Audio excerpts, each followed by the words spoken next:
यह कहानी उस एक मैच की जिसमें कंगारुओं के दामन पे दाग लगा था। कंगारुओं का वो वर्चस्व उनकी औकात बता रही थी। 2006 में कंगारुओं के क्या पावर थी ये पूरी दुनिया जानती थी। ऑस्ट्रेलिया से पंगा लेना यानी हार का सामना करना ये पूरी दुनिया जानती थी। क्रिकेट की दुनिया में कंगारुओं के क्या पावर थी, क्या औकात थी, ये पूरी दुनिया को मालूम था।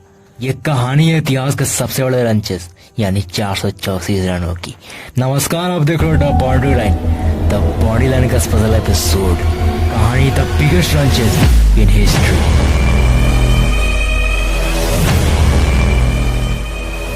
12 मार्च 2006 जोहान्सबर्ग के इस मैदान पे यह मैच प्रारंभ होता है। टॉस जीतकर ऑस्ट्रेलिया ने पहले बल्लेबाजी करने का निर्णय लिया। ऑस्ट्रेलिया की ओर से पारी की शुरुआत कर रहे थे एडम गिलक्रिस्ट और सिमोन कैटिस। इन दोनों बल्लेबाजों ने मिलकर शुरुआती 5 ओवर में 23 रन कूट दिए। 5 ओवर का खेल खत्म होने के बाद इन दोनों बल्लेबाजों ने हर ओवर में बाउंड्री लगाना चालू किया। अपने स्ट्राइक रेट को बढ़ाते हुए हर ओवर में चौके और छक्के कूटना चालू किया। इन दोनों का यह आक्रामक बल्लेबाजी की मदद से ऑस्ट्रेलिया 10 ओवर का खेल खत्म होते होते ऑस्ट्रेलिया के खाते में 66 रन थे और ऑस्ट्रेलिया अपने कोई विकेट नहीं खोई थी। ऑस्ट्रेलिया 66 बना चुकी थी और कोई भी ऑस्ट्रेलिया का विकेट अब भी नहीं गिरा था। और एडम गिलक्रिस्ट और सिमोन कैटिस अपने धुन में सवार थे और इन दोनों बल्लेबाजों ने मिलकर अगले 5 ओवर में 30 रन कूट दिए। 15 ओवर का खेल समाप्त हो चुका था। ऑस्ट्रेलिया के खाते में 96 रन थे और ऑस्ट्रेलिया का गुमान अभी जिंदा था। ऑस्ट्रेलिया का कोई विकेट नहीं गिरा था, परंतु ऑस्ट्रेलिया का ये गुमान ज्यादा देर टिक ना सका और 96 के स्कोर पे एडम गिलक्रिस्ट का विकेट का पतन होता है। 55 बनाकर गिलक्रिस्ट पवेलियन लौट चुके थे। साउथ अफ्रीका के लिए गिलक्रिस्ट का तूफान ढल चुका था, परंतु रिकी पॉन्टिंग का वो वंडर अभी आना बाकी था। 20 ओवर का खेल खत्म हो चुका था। ऑस्ट्रेलिया का स्कोर 123 से पहुंच चुका था। कुछ इसी में सिमोन कैटिस का 800 तक पूरा हो चुका था। ऑस्ट्रेलिया के हाथ में अभी 30 ओवर बाकी थे और इस 30 ओवर में जो होने वाला था वो इतिहास में दर्ज सभी ऐतिहासिक मैच के रिकॉर्ड तोड़ने वाला था। सिमोन कैटिस और रिकी पॉन्टिंग ने मिलकर साउथ अफ्रीकन बॉलिंग अटैक को कूटना स्टार्ट किया। सिमोन कैटिस और रिकी पॉन्टिंग ने मिलकर साउथ अफ्रीकन बॉलिंग अटैक को रिवांड पे लेते हुए कूटना स्टार्ट किया। एक तरफ से रिकी कूट रहे थे तो वहीं दूसरी तरफ से सिमोन फोड़ रहे थे। ये छक्के या चौके एक विशाल का स्कोर की ओर बढ़ रही थी। 27 ओवर में रिकी के ये 2 बड़े छक्के और इन 2 बड़े छक्कों के साथ रिकी ने अपना 8 तक पूरा किया। रिकी पॉन्टिंग अपने धुन में सवार थे।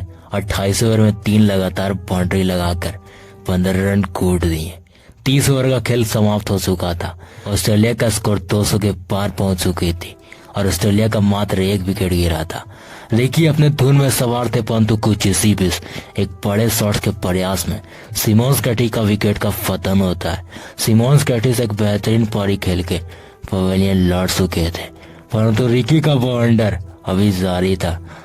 रिकी पॉन्टिंग का साथ देना है माइकल हसी भी साउथ अफ्रीकन बॉलिंग अटैक को रिवांड पे लेते हुए कूटना स्टार्ट किया। माइकल हसी ने 37 ओवर में 16 रन कूट दिए। 40 ओवर का खेल खत्म हो चुका था। कंगारुओं का स्कोर 300 के पार पहुंच चुका था और अभी भी 10 ओवर का खेल बाकी था और इन 10 ओवर में जो होने वाला था वो इतिहास में दर्ज सही पारी होगा, रिकॉर्ड तोड़ने वाला था। माइकल हसी और रिकी पॉन्टिंग ने मिलकर स्कोर को आगे बढ़ाया। माइकल हसी के ये चौके और पॉन्टिंग के ये छक्के कंगारुओं की वर्चस्व की गवाही दे रहा था। कंगारुओं का यह आदम साहस और इन दोनों बल्लेबाजों की ये बेधड़क बल्लेबाजी से 50 ओवर में ऑस्ट्रेलिया का स्कोर 434 रनों पे पहुंच चुका था। ये रहा ऑस्ट्रेलिया का स्कोर कार्ड। ये रहा साउथ अफ्रीकन बॉलिंग अटैक का अटैक। 300 गेंद में 435 रन बनाना दुनिया की नजरों में असंभव था, क्योंकि ओडीआई में ये रन चेस आज तक कभी नहीं हुआ था। ऐसे में पूरी दुनिया मान चुकी थी कि साउथ अफ्रीका ये मैच हार चुकी है। यह मैच जीतना साउथ अफ्रीका के लिए असंभव है। साउथ अफ्रीका पे एक कलंक था कि साउथ अफ्रीका आज तक 400 का आंकड़ा पार नहीं कर पाई है। लेकिन कहते हैं शांत समुद्र को देखिए मत समझना उसमें रवानी नहीं है। जिस दिन भी उठेगा तूफान बन के उठेगा। साउथ अफ्रीका की ओर से पारी की शुरुआत कर रहे थे बोइटा डिपिनर और ग्रेमी स्मिथ। ये दोनों बल्लेबाज ये बड़े स्कोर को रनचेस करने के लिए मैदान पर उतर चुके थे, परंतु ज्यादा देर टिक ना सके और 3 के स्कोर पे साउथ अफ्रीका का पहला झटका लगता है। बोइटा डिपिनर का विकेट का पतन होता है। 434 रन के ये स्कोर को पीछा करने उतरी साउथ अफ्रीका। 3 के स्कोर में पहला विकेट खो चुकी थी। ऐसे में साउथ अफ्रीका फैन यह मान चुकी थी कि यह मैच साउथ अफ्रीका हार चुकी है, परंतु इसके बाद जो होने वाला था वो कंगारुओं का दिल दहला देने वाली थी। इसके बाद जो आने वाला था वो कंगारुओं का होश उड़ा देने वाला था। वो बल्लेबाज एक ऐसा पारी खेलने वाला था जिसका ना कोई वजूद था और ना कोई लफ्ज।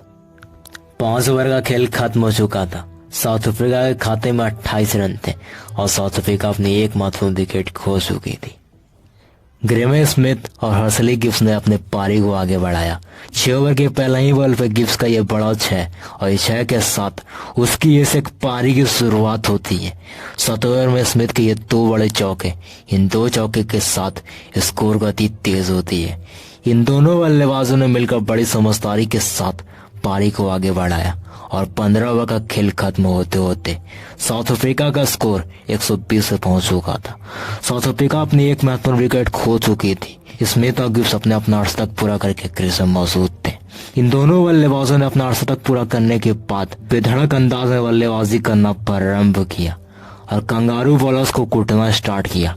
19वें ओवर में स्मिथ ने बैक टू बैक 3 चौके जड़ दिए।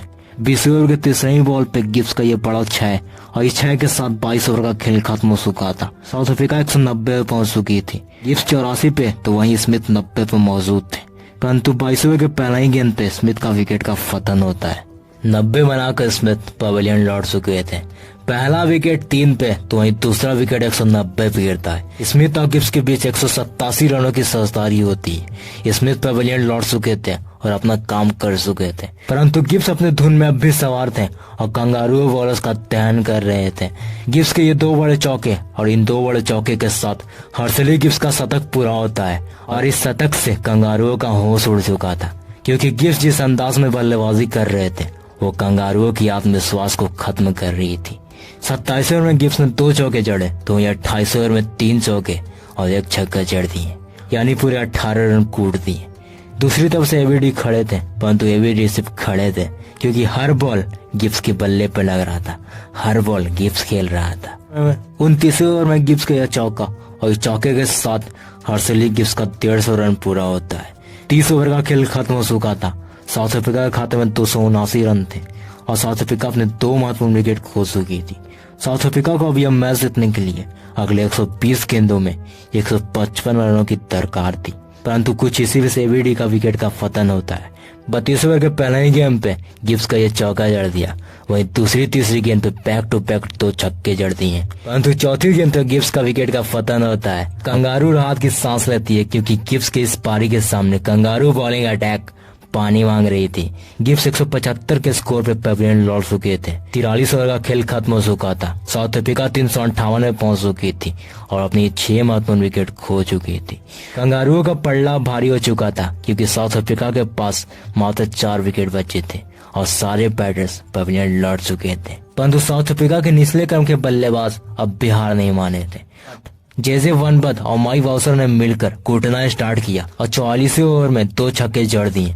45 ओवर में 1 छक्का तो वहीं 1 चौका जड़ दिए, परंतु 47 ओवर में एक और विकेट का पतन होता है, परंतु इस विकेट के पतन के बाद बाउसर अभी धुन में सवार थे। इस ओवर में बाउसर ने बैक टू बैक 3 चौके जड़ दिए। 48 ओवर का खेल खत्म हो चुका था। साउथ अफ्रीका 422 पे पहुंच चुकी थी। अब साउथ अफ्रीका को यह मैच जीतने के लिए अगले 12 गेंदों में 13 रनों की जरूरत थी। एक तरफ से विकेटें गिर रही थी तो दूसरी तरफ से बाउसर पारी को संभाले हुए थे। किसी भी बाउसर का यह चौका और चौके के साथ साउथ अफ्रीका यह मैच जीत जाती है।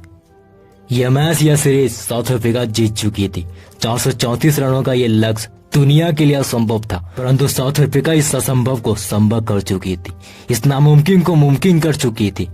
कंगारुओं का वो घमंड का अंत हो चुका था। साउथ अफ्रीका के सर से 400 रनों का कलंक मिट चुका था। ये रहा साउथ अफ्रीकन बल्लेबाजों का स्कोर कार्ड, ये रहा कंगारू बॉलिंग अटैक का अटैक। कंगारुओं की ओर से सर्वाधिक स्कोर रिकी पॉन्टिंग ने बनाया तो वहीं साउथ अफ्रीका की ओर से सर्वाधिक स्कोर हर्षली गिब्स ने बनाया। इन दोनों की यह पारी दुनिया के लिए सर्वश्रेष्ठ थी, परंतु यह मैच हमेशा हमेशा के लिए साक्षी बन चुकी थी। यह मैच, इस मैच की कहानी क्रिकेट की दुनिया में अद्भुत थी। अगर आप इसी तरह के क्रिकेट कमेंट्री, मैच स्टोरी हमारी आवाज, हमारी अंदाज में देखना चाहते हो तो सब्सक्राइब करके रखिए हमारे चैनल द बाउंड्री लाइन को।